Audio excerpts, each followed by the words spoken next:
Friends, this morning we are continuing our sermon series called Christmas is Not Your Birthday.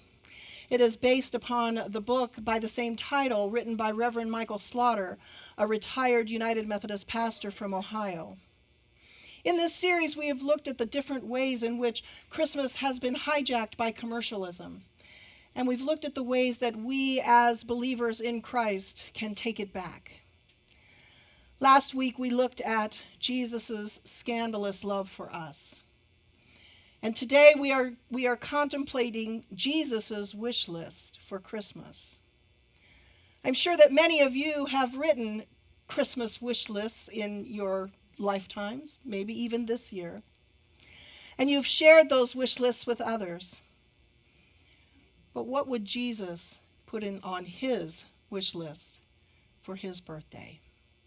That, my friends, is what we are going to talk about today.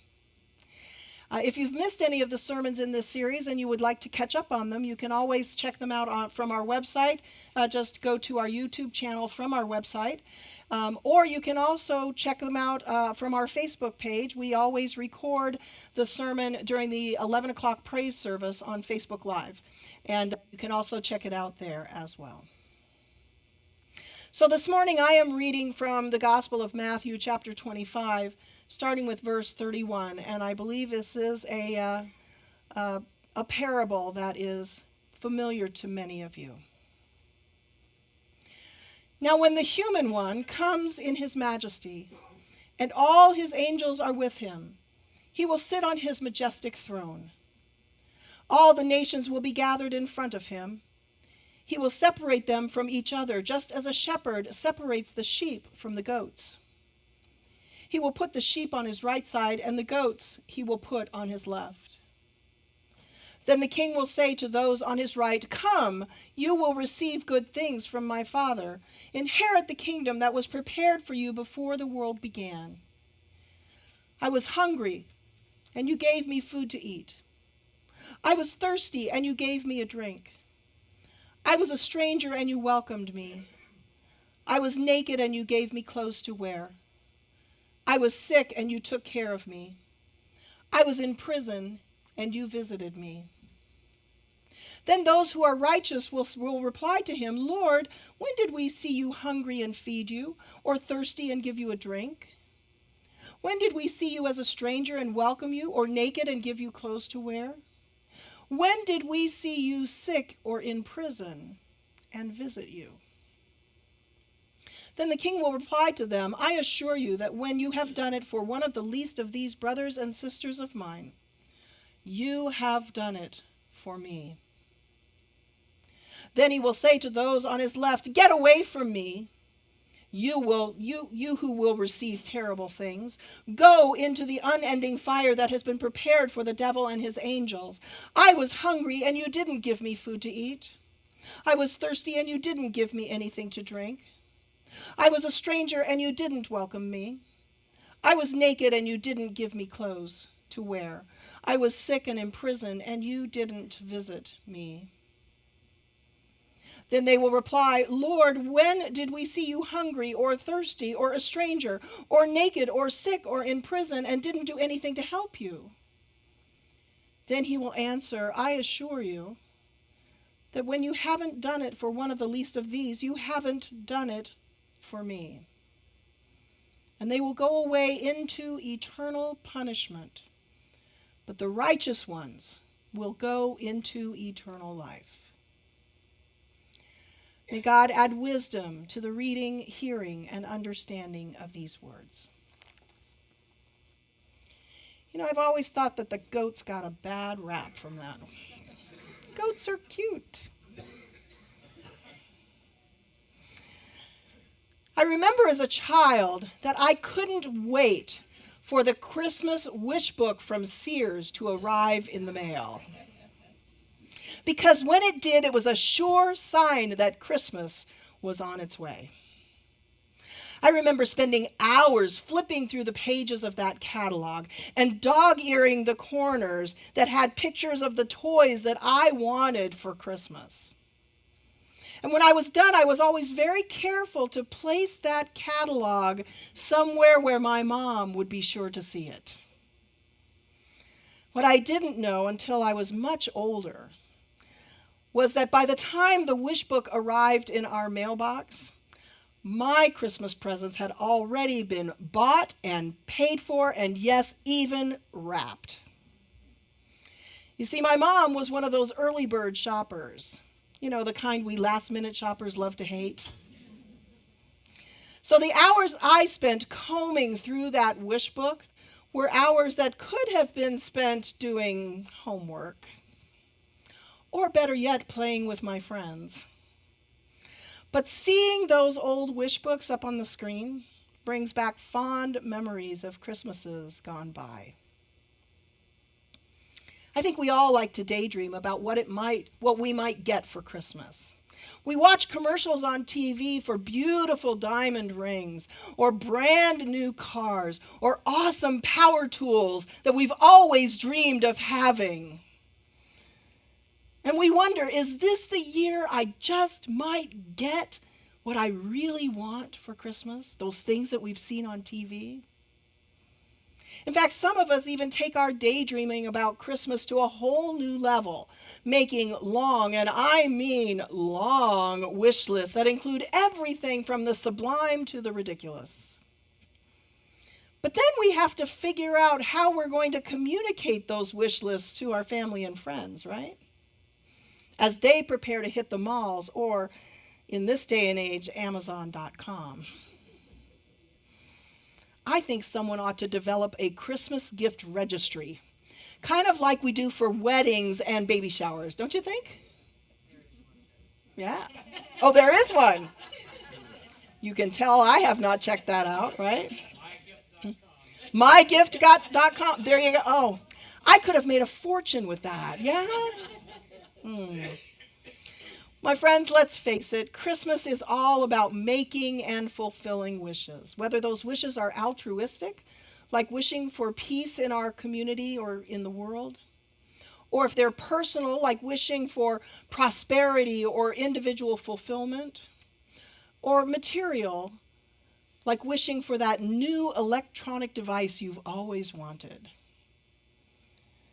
But how does it feel when our wishes are unfulfilled? There's a story written by Reverend Arlie Fadness from Shalom Lutheran Church in Harrisburg, South Dakota, that illustrates how one little boy felt when his birthday wishes were unfulfilled. It goes like this. Once upon a time, there was an 8-year-old boy named Jason who lived in the land of puzzling tales. Now, in the land of puzzling tales, and especially in the neighborhood where Jason lived, the unexpected always happened. Instead of playing football, the kids would play knee ball. And instead of teachers teaching their children in schools, the teachers went from house to house, teaching the kids in their homes. Every summer, it was not uncommon to see water freeze. And in the wintertime, they often saw leaves on the trees. It was a strange and funny place, this land of puzzling tales. And when it came time for Jason's 9th birthday, as usual, the unusual happened. You see, his grandparents came from their home across the country to help celebrate. But when they got there, instead of arriving at Jason's house, they went to the Browns' house down the street and actually stayed the night with them. When Jason's mother baked a birthday cake, she gave it to the postman to eat. And when all the neighborhood kids heard that it was Jason's birthday, they exchanged gifts with one another. And of course, Jason got none. And in fact, there was also a blizzard of birthday cards, that so many that the post office had to hire extra workers in order to handle the deluge of mail. But since they were all addressed to the land of puzzling tales, all the kids, the moms, the dads, the grandparents, and even a couple of dogs and a parakeet got cards. But Jason didn't get a one. Finally, at about 9 o'clock that night on his birthday, in a fit of anger, Jason went outside, borrowed the school cheerleader's megaphone, and rode up and down the street on his unicycle, shouting, "Whose birthday is it anyway?" And because the night was so silent, all night long the echoes bounced off the mountains. Whose birthday is it anyway? Whose birthday is it anyway? I wonder if that's how Jesus feels when everybody else gets what they wished for on his birthday. Perhaps it's time for us to pay more attention to what's on Jesus' wish list instead of what's on our own. But how do we know what Jesus wants for his birthday? You might be asking yourself.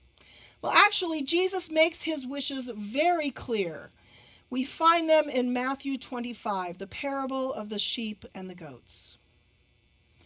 When the Son of Man, or the human one, that's Jesus, comes again in glory, he will sit on his throne and will separate the sheep from the goats, with the sheep on his right and the goats on his left.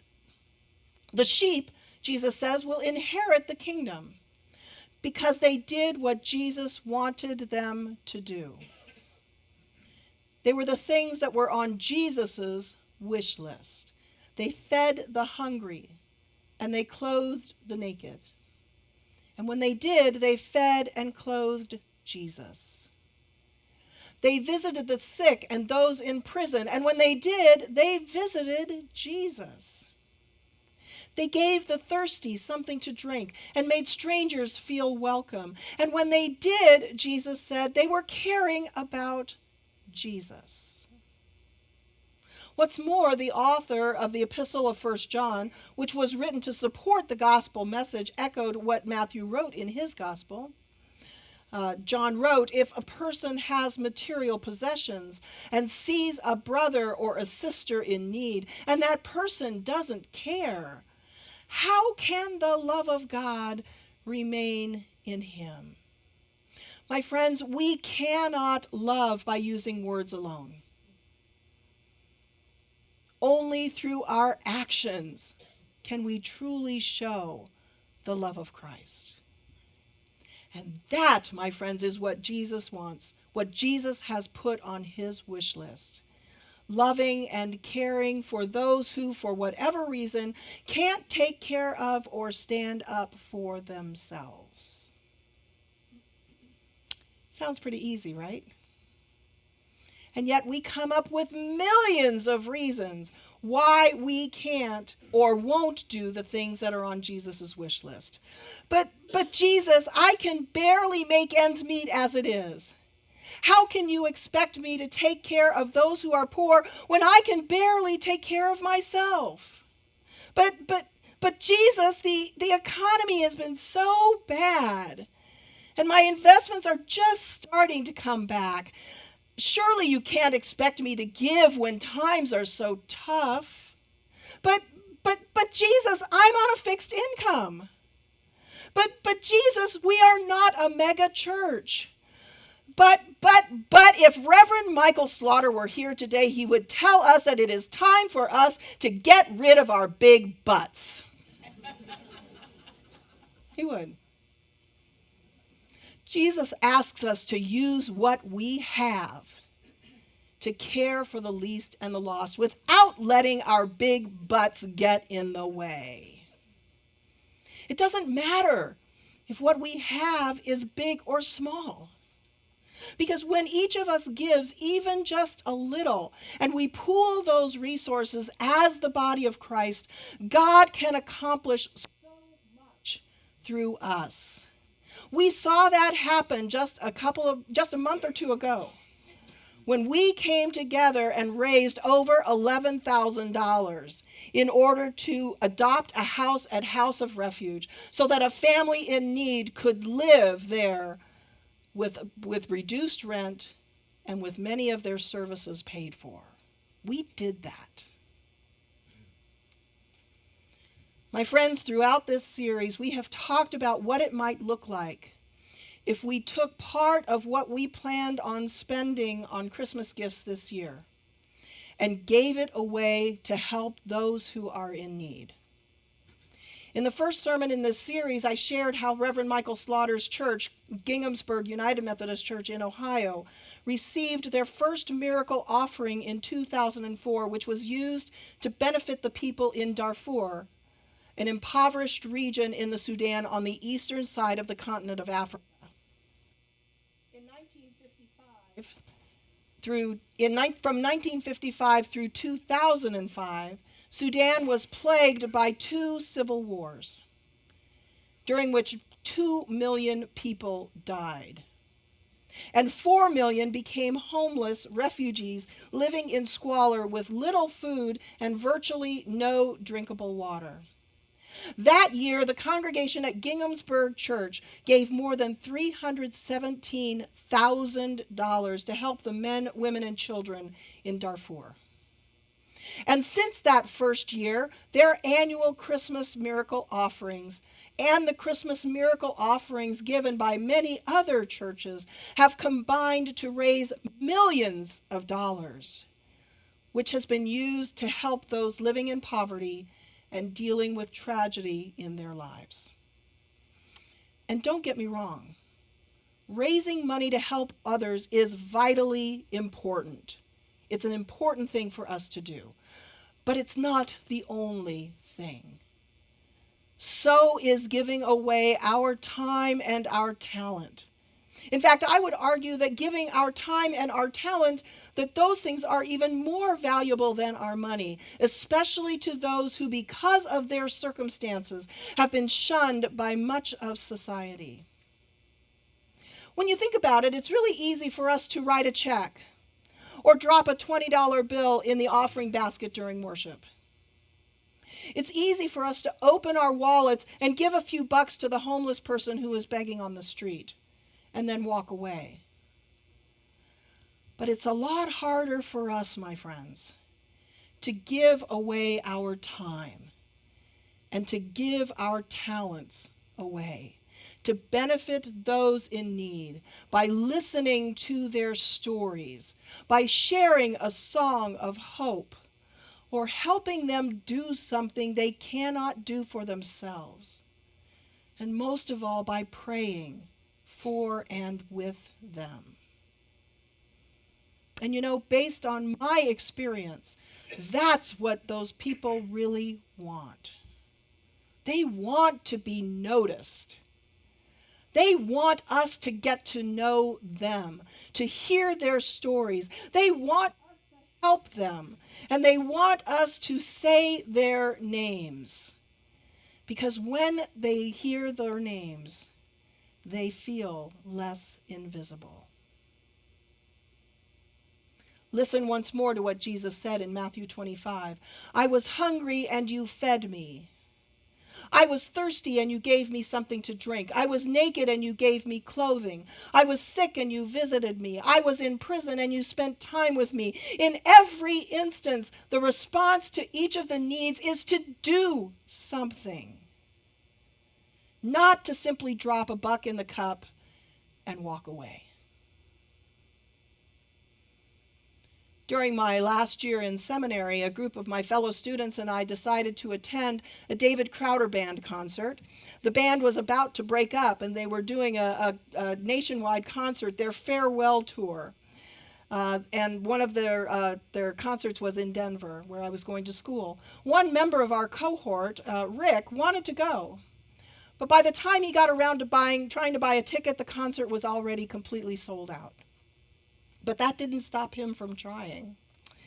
You see, on the night of the concert, he told us that he would meet us there, hoping that once he got there, somebody might have an extra ticket that he could buy, or maybe they had one that they couldn't use. But Rick never made it to the concert. Because you see, as he was walking from his hotel room to the venue, he encountered a homeless man sitting on the sidewalk. And as Rick walked by, God nudged him, as God often does, And he went back to where the homeless man was, and he sat down on the sidewalk next to him and struck up a conversation. He heard that man's story and shared a part of his. After a while, Rick realized that he was hungry. And so he asked the homeless man if he was hungry too. Of course, he was, because he hadn't eaten for several days. So Rick took him to McDonald's, where he bought the man a dinner fit for a king. And they continued their conversation well into the night. The next day, Rick told us what had happened the night before, and he was elated that he had missed that concert, because instead he had spent the evening making somebody else's day. For his birthday, Jesus wants us to serve him by serving his people. Jesus wants us to be his miracle workers. Jesus wants us to serve him by serving his people, by caring about the least and the lost among us. My friends, we have the ability to make a difference in our world, whether it's through the giving of our finances or it's through the giving of our time and talent. When we pay attention to what is on Jesus' wish list instead of our own, we have an opportunity to make Jesus' wishes come true. And we do that by giving up some of our own desires and giving Jesus what he wants for Christmas.